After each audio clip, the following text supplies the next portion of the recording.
Jeffrey Epstein, एक ऐसा नाम जिसके साथ जुड़ी फाइल्स ने दुनिया के सबसे ताकतवर गलियारों में जैसे भूचाल ला दिया है। इन दस्तावेजों में जो नाम, रिश्ते और राज छिपे हैं ना, वो एक ऐसे नेटवर्क की तस्वीर बनाते हैं जो शायद हमारी कल्पना से भी परे है। तो चलिए इस पूरे नेटवर्क की एक एक परत को खोलकर देखते हैं। ये कहानी शुरू होती है न्यूयॉर्क शहर के बिल्कुल दिल में बसी एक 7 मंजिला हवेली से। अब ये कोई मामूली घर नहीं था, ये मैनहट्टन की सबसे बड़ी प्राइवेट रिहाइश थी। एक ऐसी जगह जहां दौलत और ताकत का जैसे संगम होता था। लेकिन इस आलीशान इमारत के अंदर का जो माहौल था वो बेहद अजीब बल्कि डरावना था।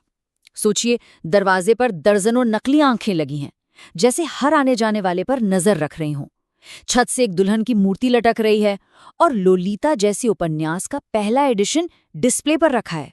ये सब किसी बहुत ही भयानक इरादे की तरफ इशारा कर रहा था। और इस हवेली का मालिक था जेफरी एप्स्टीन।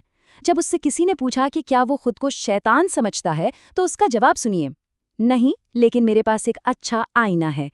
ये जवाब ही उसकी शख्सियत की गहराई और उसके खतरनाक इरादों को साफ साफ जाहिर कर देता है।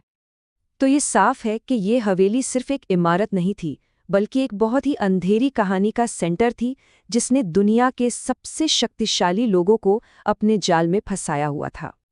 तो सवाल ये है कि हम आज इस पर बात क्यों कर रहे हैं। वो इसलिए क्योंकि इसी साल जनवरी 2024 में अमेरिकी न्याय विभाग ने हजारों पन्नों के दस्तावेज जारी किए, जिसने इस लगभग बंद हो चुके मामले के कई दबे हुए राजों को फिर से दुनिया के सामने लाकर खड़ा कर दिया। आगे हम जानेंगे कि ये घर कैसे रहस्यों का केंद्र बना हुआ था। इन फाइलों में आखिर ऐसा क्या निकला है? दुनिया भर के ताकतवर लोगों का ये नेटवर्क कैसे काम करता था? इसका कोई भारतीय कनेक्शन भी है क्या? एप्स्टीन की ब्लैकमेल मशीन के पीछे का सच क्या है? और आखिरी में सबसे बड़ा सवाल, क्या इस मामले में कभी न्याय हो पाया? देखिए, ये जो फाइलें खुली हैं, ये महज कुछ कागज नहीं है। ये सबूतों का एक पहाड़ है, जो एक बहुत बड़े और गहरे नेटवर्क की ओर इशारा करते हैं, जिसकी जड़ें दुनिया भर में फैली हुई थी। और इन फाइलों में नाम किसके हैं? जरा सोचिए, राष्ट्रपति, प्रधानमंत्री, शाही घरानों के सदस्य, अरबपति कारोबारी और दुनिया भर के मशहूर हस्तियां। ऐसा लगता है जैसे कोई भी इस जाल की पहुंच से बाहर था ही नहीं। तो आखिर कौन थे इस ग्लोबल वेब के बड़े खिलाड़ी? आइए कुछ सबसे चौंकाने वाले नामों और उनके कनेक्शन पर एक नजर डालते हैं। लिस्ट में कुछ नाम तो सच में बेहद चौंकाने वाले हैं। डोनाल्ड ट्रंप, उनका जिक्र 1-2 बार नहीं, 4,500 से ज्यादा बार मिलता है। बिल गेट्स, एप्स्टीन के दोषी साबित होने के बाद भी उसे लगातार मिलते रहे। प्रिंस एंड्रयू पर इतने गंभीर आरोप लगे कि उन्हें करोड़ों पाउंड का सेटलमेंट करना पड़ा। और तो और, एलन मस्क और गूगल के सरगई ब्रिन जैसे टेक के बड़े-बड़े नाम भी एप्स्टीन के आइलैंड पर देखे गए। हाँ, ये बताना भी जरूरी है कि इन सभी बड़े नामों ने अपने ऊपर लगे आरोपों से साफ इनकार किया है।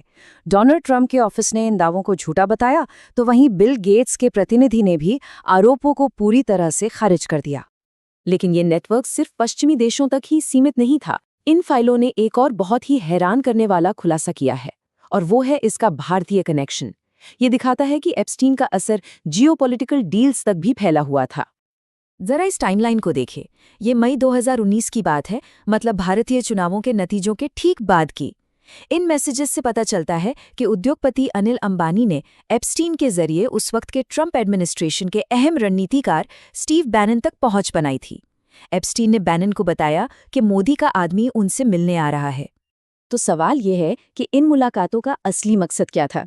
एप्स्टीन के बैनन को भेजे इस मैसेज से ये बिल्कुल साफ हो जाता है कि बातचीत जियोपॉलिटिक्स मतलब भू राजनीतिक मुद्दों पर हो रही थी, जिसमें अंबानी कथित तौर पर चीन और पाकिस्तान के खिलाफ अमेरिकी समर्थन की बात कर रहे थे।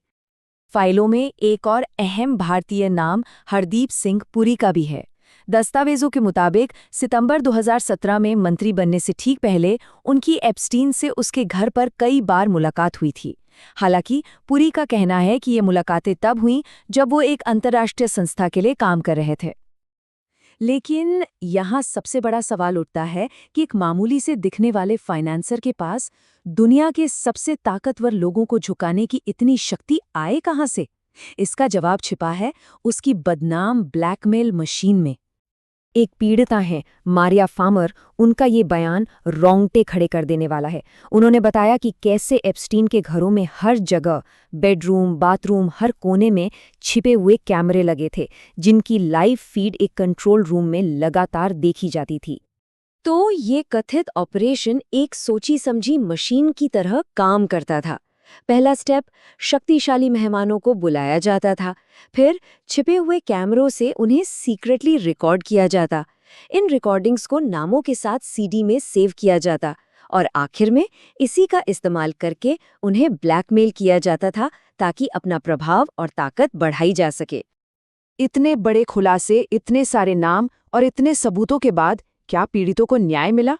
चलिए देखते हैं कि इस पूरे मामले में जवाबदेही का आखिर हुआ क्या। इस पूरे मामले में, जिसमें सैकड़ों लोगों के शामिल होने का शक है, सजा सिर्फ एक व्यक्ति को हुई, एप्स्टीन की साथी घिस्लीन मैक्सवेल, सिर्फ एक। और दूसरी तरफ उन ताकतवर लोगों की ये लंबी लिस्ट है जिनके नाम फाइलों में बार बार आए, लेकिन उन पर कभी कोई आरोप तक तय नहीं हुआ। राष्ट्रपति, शाही परिवार, अरबपति, कोई भी नहीं। और आज भी कई ऐसे सवाल हैं जो जवाब का इंतजार कर रहे हैं।